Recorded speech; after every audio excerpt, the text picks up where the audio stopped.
レクサス。日本が世界に誇る高級車。その洗練されたデザインと快適な乗り心地は、多くの人にとって成功者の証に見えるかもしれません。一方で、オル完全世界株式。世界中の数千社に分散投資をする投資信託。地味で目立ちませんが、着実に資産を増やす最強のツールです。もし今、あなたの手元にレクサスを買える資金があるとして、それを車に使うか、オルカンに使うか。この一瞬の判断が、20年後、30年後に数千万円、あるいは1億円以上の格差を生むとしたら、あなたはどうしますか？今日は、レクサスの購入人維持費のすべてを投資に回した時に起きる残酷なまでの資産格差を徹底解剖します。見栄のために車を買うのがいかに効率が悪いか、数字の暴力でお伝えします。覚悟してご覧ください。第一章レクサス所有のリアルなコスト計算。まずは、レクサスを持つのに実際いくらかかるのかを計算してみましょう。今回は人気モデルを新車で、総額800万円で購入したと想定します。まず初期費用で800万円。しかし、車は買って終わりではありません。地獄はここから始まります。自動車税、重量税、自賠責保険、さらに高い任意保険料。レクサスなら廃屋指定も多いですし、年季も決して良くはありません。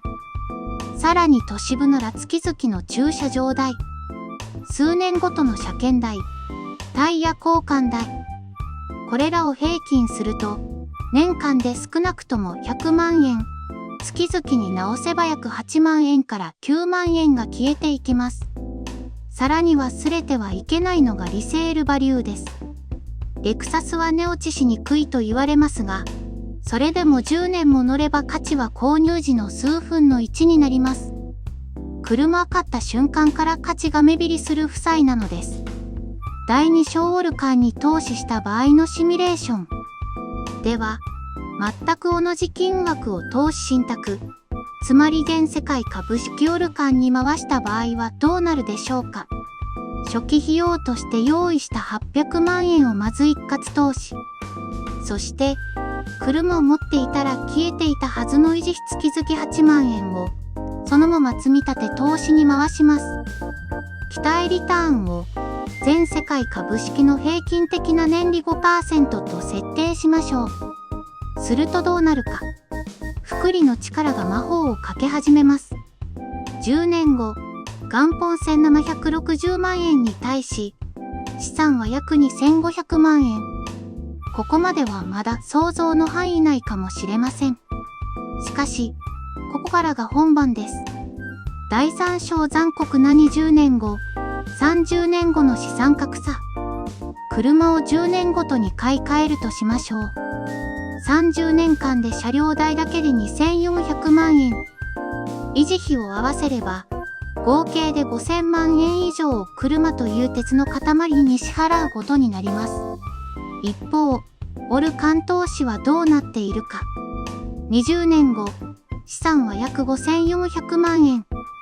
そして30年後、年利 5% の運用を続けた結果はなんと、約1億2000万円に到達します。いいですか？レクサスを買い続けて、手元に10年落ちの古い車と、空っぽの銀行口座が残る人生。一方で、車を持たないか、あるいは中古の軽自動車で我慢して、定年時に1億2000万円の資産を持つ人生。この差は、単なる趣味の違いでは済まされません。第4章、車は移動手段か負債か。もちろん、車が好きでたまらないレクサスに乗ることが仕事のモチベーションだという人を否定はしません。価値観は人それぞれです。しかし、多くの人はみんなが持っているからそれなりの社会的地位に見られたいからという理由で、身の丈に合わない高級車を選んでいます。考えてみてください。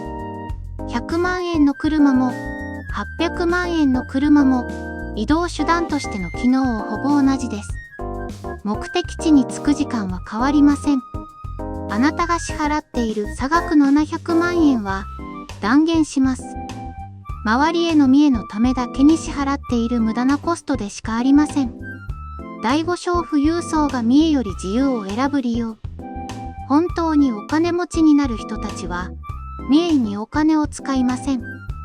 彼らが買うのは高級車ではなく時間と自由です。資産が1億円あれば、働かなくても資産収入だけで生活できる自由が手に入ります。レクサスのシートの座り心地と、明日仕事に行かなくてもいいという心の平穏。どちらが人生を豊かにしてくれるでしょうか。車は所有している間、ずっとあなたからお金を奪い続けます。しかし、オルカンは所有している間、ずっとあなたのために世界中で働き、お金を運んできてくれます。どちらを相棒に選ぶべきかは、木を見るより明らかです。まとめ。今日はレクサスとオルカンの残酷な比較を行いました。この動画を閉じた後、あなたはどう動きますか？車を諦めて投資を始める。あるいは、今の車をもっと長く乗る。その小さな決断の積み重ねが、30年後に1億円の差となって現れます。今日が、人生で一番は回避です。見栄という負債を捨て、自由という資産を育てる一歩を踏み出しましょう。この動画が、あなたの資産形成のきっかけになれば嬉しいです。面白かった、ためになったという方は、ぜひチャンネル登録と高評価をお願いします。それでは、また次の動画でお会いしましょう。